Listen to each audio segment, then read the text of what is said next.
So, have you ever heard yourself or saying to yourself, I don't have time for this meditation. I don't have time for doing anything in my life, let alone having half an hour to sit down and do nothing.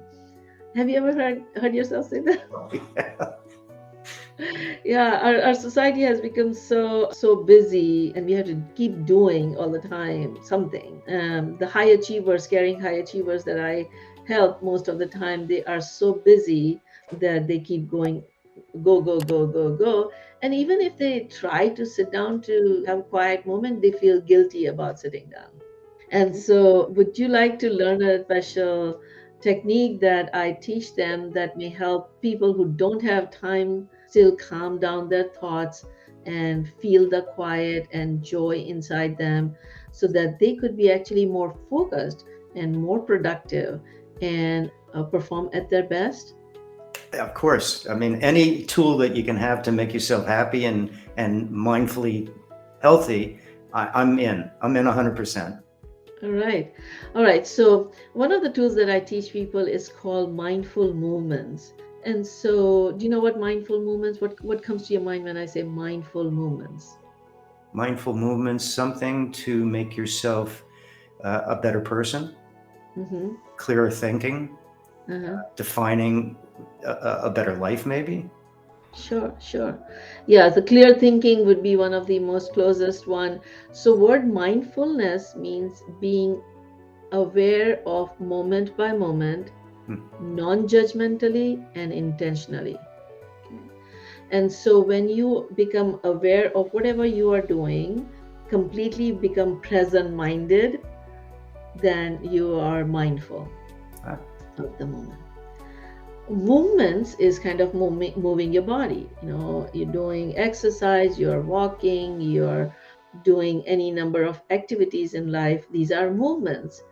When you become totally aware and present in whatever you are doing while moving, these are mindful movements. So when you are, let's say, start doing an exercise or you're going walking somewhere, you can become completely aware of it by becoming aware of all your surroundings and becoming aware of all your how your body is moving, becoming aware of your breath and become aware of your thoughts. And so let's say you are going to start doing some exercise, let's say walking exercise. What you can do is start with make an intention that I'm going to be mindful through this exercise. mhm. And then you have to be practice non-judgment because many times we are constantly judging ourselves or comparing ourselves. Like, you know, when I do go for a group class, like everybody's kind of comparing themselves in terms of, okay, she's moving better or she's moving fast or you know, she's kind of not following the steps or whatever. But so our mind is constantly judging others and judging ourselves. We are the biggest critic of ourselves. And so, when you practice non judgment, you just observe things as they are. There's nothing right or wrong, there's nothing good or bad. It is the way it is. You practice non judgment and you practice this intentionally. And what happens is then you can enjoy whatever you are doing fully. Hmm. The other important thing about it is like many times, like whenever I go for my exercise, I'm doing my exercise and then my mind goes somewhere else. And I'm thinking about, you know, either talking to somebody or writing something or dealing with some other issues that I am doing. But my body is moving over here. And when my mind goes somewhere else, I sometimes lose many parts of this activity that I was involved in, and I don't even know what I missed in terms of all the steps because I was just kind of manually following, but my mind was somewhere else. Hmm.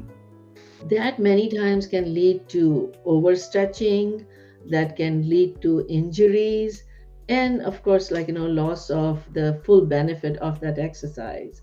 And so, but you can't control your brain. The brain would go everywhere. The practice of bringing your mind back to the present moment. Every time you realize that you're thinking something else, bringing it back helps you in many different ways. It helps calm down your brain. It teaches the brain to stay focused on one thing. So it improves your ability to focus, and it decreases the chances of injuries because you would be aware of what is happening in the body. And so, next time when you start doing any exercise or any walking, make an intention that you're going to be present in the moment. And every time you find your mind going somewhere else, bring it to the present moment and experience the moment completely. You'll find more joy, you'll be more focused, and you'll be calmer, and your resilience to deal with any stresses would get better. I can't wait to try that on my bike ride tomorrow morning because I go Yeah, yeah. 6 to 10 miles a day, and Uh-huh. sometimes I'll be pedaling, and it'll be 20 minutes later. I'll go, how'd I get here? So Yeah, I like what you're saying. So I'm going to try that on my bike ride. yeah. And you can just pick one anchor. So either it could be your breath could be your anchor, or your feet that is pedaling could be your anchor. And so every time your mind goes somewhere else, bring it back, and then utilize all your senses. See what you see, smell what you smell, feel that breeze on your skin, and enjoy that experience fully. A lot of times people say that, are you talking about thinking about being present in the moment? And I say, like, even when you're thinking about being present, it's a thought that takes over. Yeah. Okay. And thought and experience go together, but more you are thinking, the less you're experiencing. So focus on decreasing the thought and experiencing the moment as it is in its full context, and you'll increase your joy of whatever you're doing. So, on that note, stay mindful and enjoy each moment, moment by moment. Until next time, Dr. Rosina.